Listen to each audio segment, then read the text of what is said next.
जो अपने गांव के करीब जंगल में खेलने जाया करता था। एक दिन वह जंगल में गहरा चला गया और अचानक से एक खमखोर शेर दिखाई दिया। शेर का एक पंज जख्मी था और वह दर्द से कराह रहा था। अली को शेर पर तरस आया, मगर ऐसे मालूम था कि जंगली जानवर खतरनाक हो सकते हैं। हिम्मत करके वो आहिस्ता आहिस्ता शेर के करीब गया और तसल्ली से बोला, डरो, मैं तुम्हारी मदद करना चाहता हूँ। शेर ने खामोशी से अली को देखा, जैसे वो समझ रहा हो।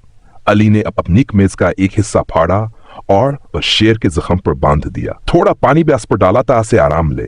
शेर ने आहिस्ता आहिस्ता अंत कर लें, जैसे से सुकून मिला हो। कुछ दिनों बाद अली दोबारा हंगल गया तो वह शेर तंदुरुस्त हो चुका था।